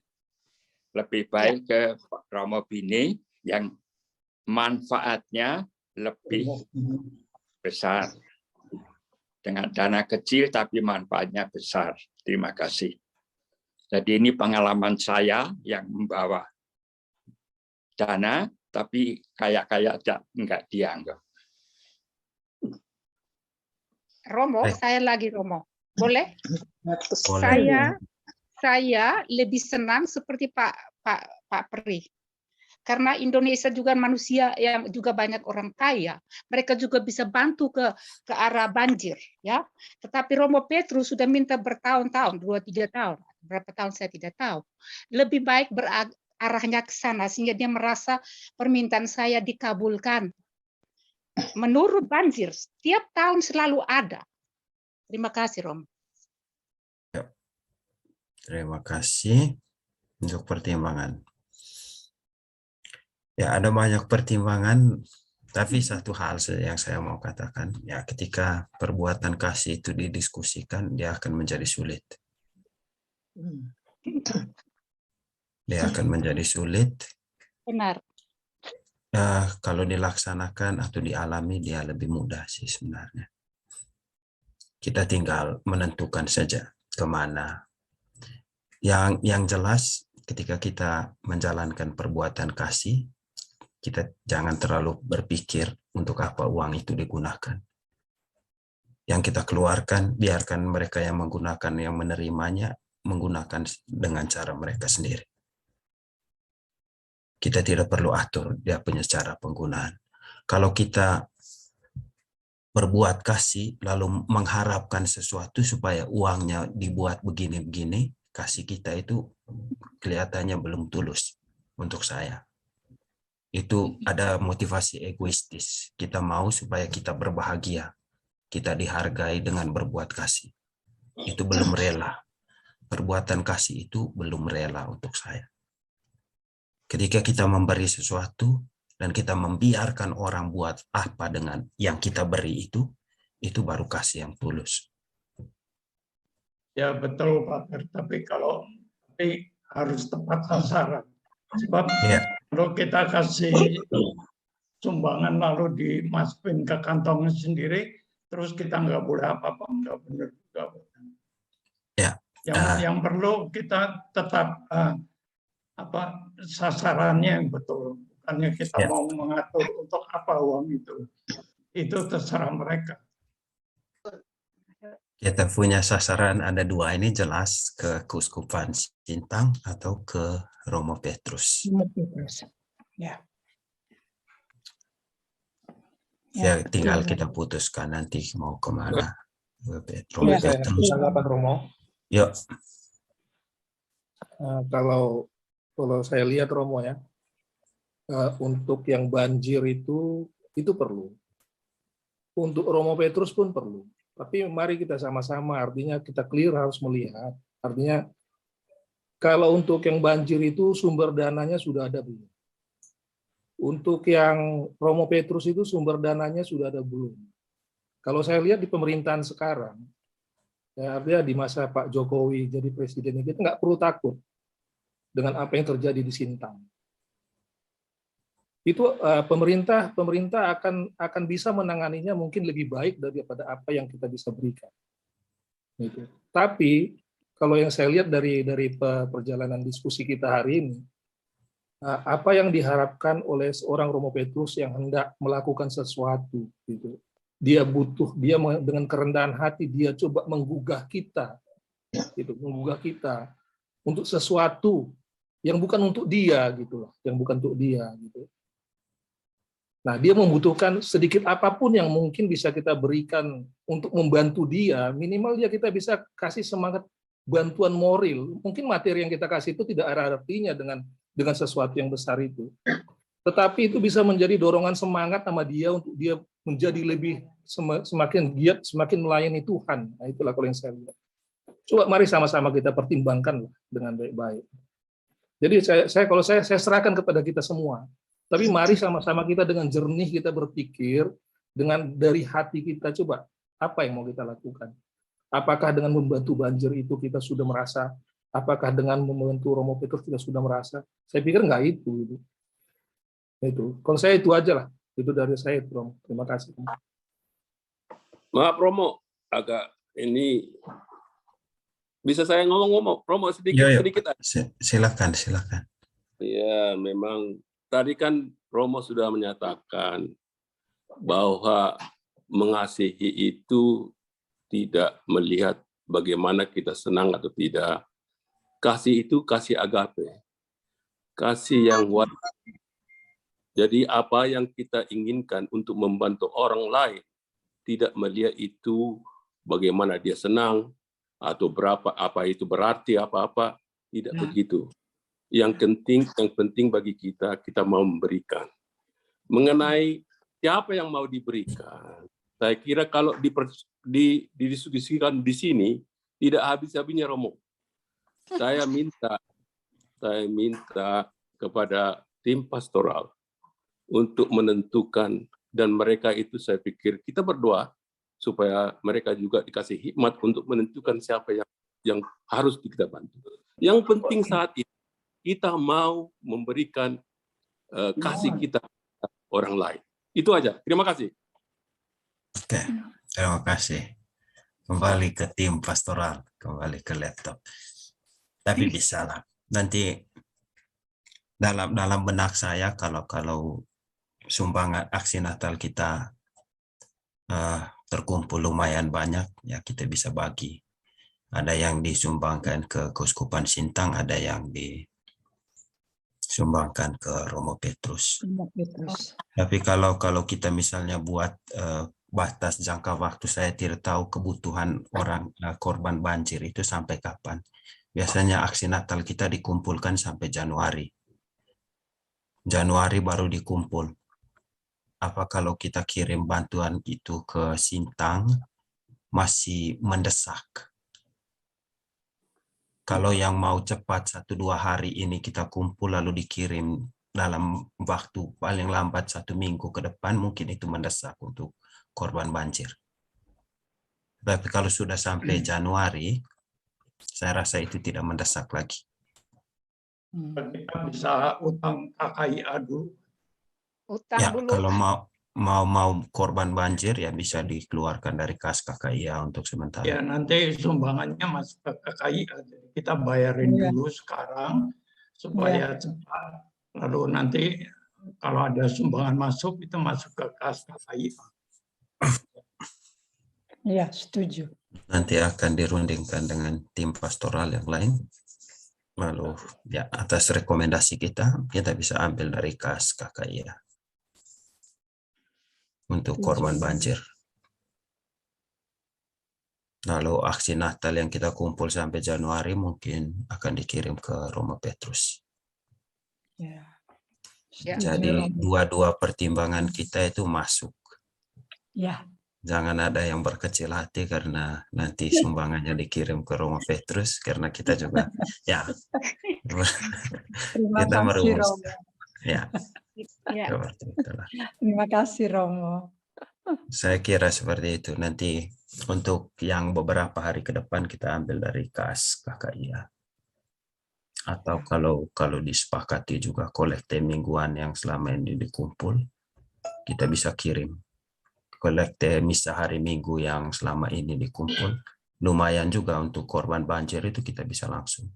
Atau kolekte berapa minggu mulai minggu Advent besok ini kita kumpulkan untuk kirim ke Sintang. Lalu aksi Natal yang kita kumpul itu untuk Roma Petrus. Dengan cara seperti itu kita bisa buat juga.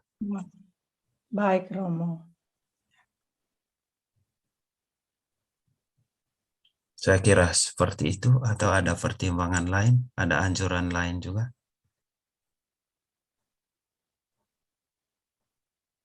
Saya kira sudah bagus, Romo. Oke. Ya, Romo. Setuju.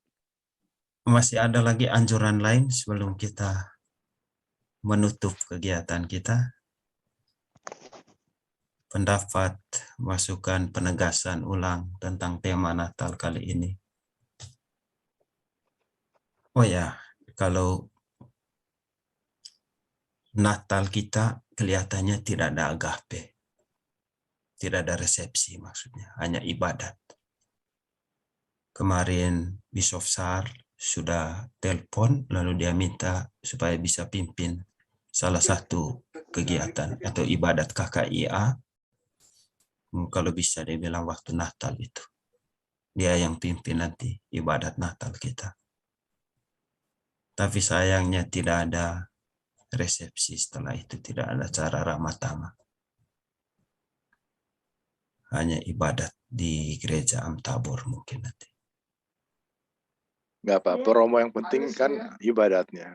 Ya, nanti dalam waktu dekat saya juga ke KBRI mungkin untuk minta salah satu dari mereka, Pak DCE mungkin, untuk beri pesan Natal untuk kita, tapi setelah ibadat.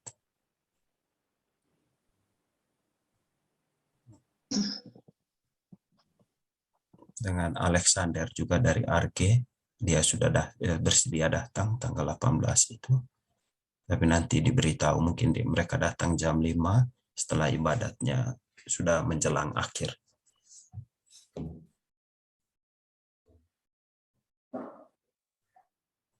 Itu sekedar informasi.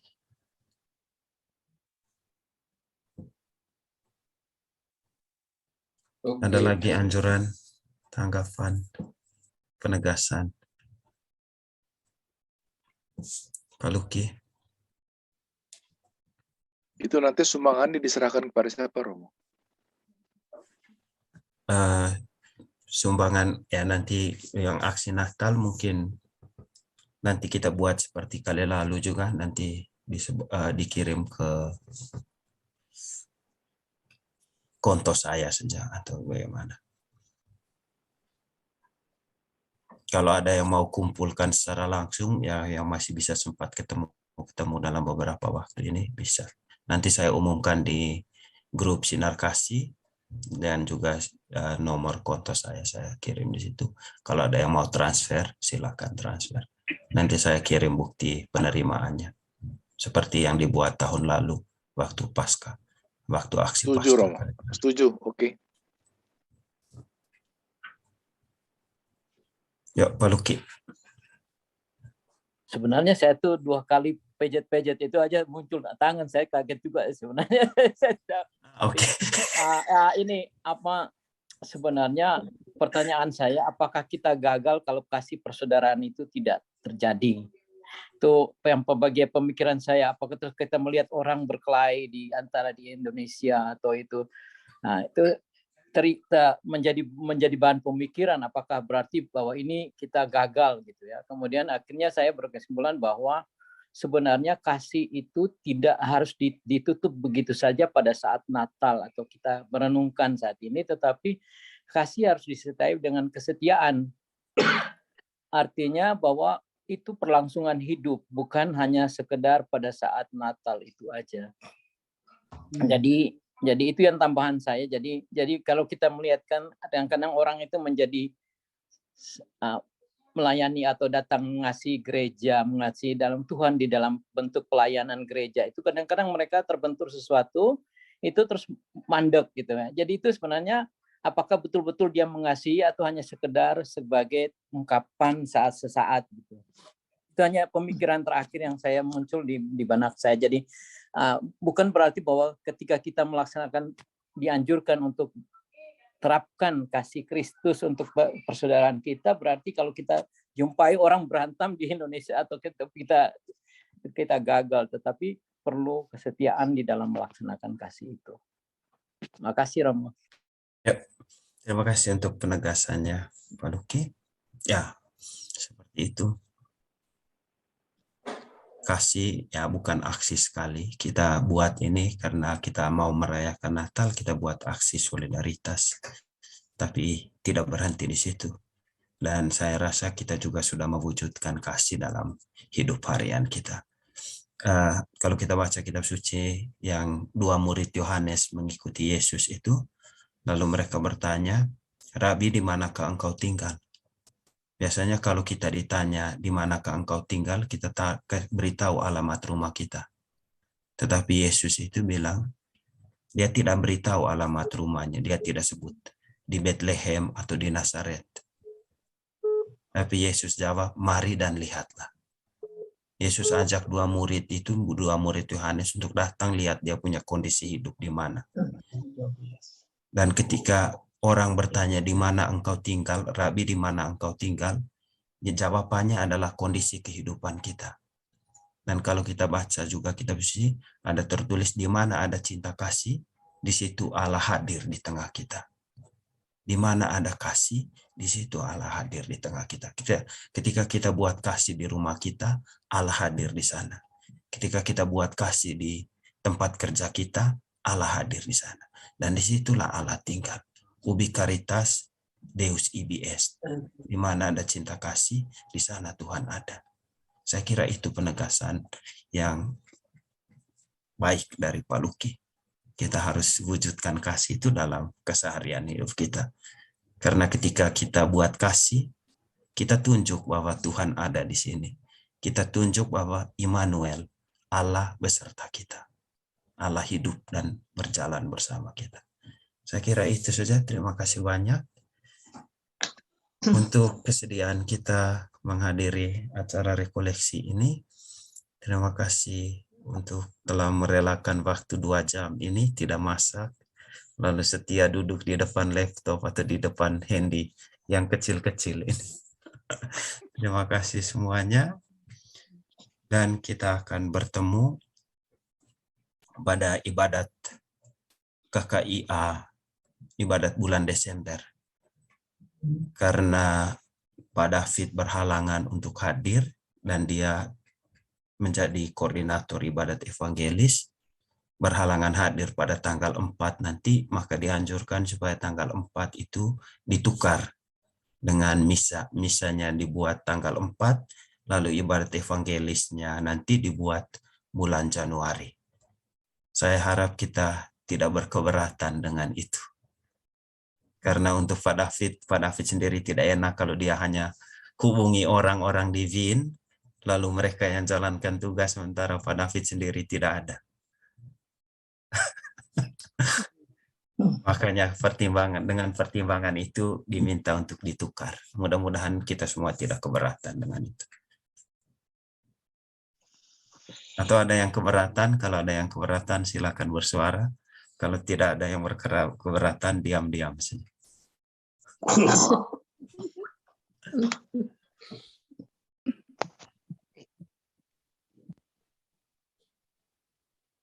Oke, berarti kita setuju dengan itu, nanti saya umumkan. Dan kebetulan nanti kita didampingi oleh Romo Safir.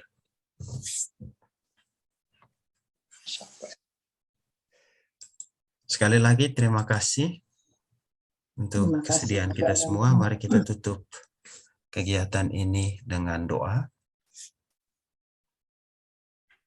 Allah Bapa yang Maha Murah, terima kasih karena Engkau sudah hadir bersama kami dan membantu kami untuk bersama-sama merenungkan tema Natal tahun 2021. Kami sudah mengalami bahwa Engkau telah mencintai kami. Buatlah kami kuat untuk bisa membagi cinta kepada sesama kami, kepada alam semesta, kepada lingkungan kami. Kuatkan kami agar kami selalu saling belajar, saling mendukung untuk terus menjadi murid-Mu yang sejati. Berkatilah kami dalam seluruh rangkaian persiapan kegiatan kami menyambut Natal tahun ini. Semoga kami bisa bersukacita dengan kehadiran Kristus di tengah kami, yang mau hidup bersama kami, berjalan bersama kami. Semoga Tuhan beserta kita, sekarang dan selama-lamanya. Semoga kita semua, anggota keluarga kita, orang-orang yang kita kasihi, niat dan cita-cita hati kita, segala rangkaian kegiatan kita menyambut perayaan Natal tahun ini, dan juga upaya perwujudan kasih kita, senantiasa dibimbing, dilindungi, dan diberkati oleh Allah yang Maha Kuasa, Bapa dan Putra dan Roh Kudus. Amin. Amin. Selamat siang semuanya. Ya, terima Mau foto bareng nggak? Semua. Mau foto bareng Foto nggak? bareng. Mau foto? Nyalakan semua kameranya supaya difoto.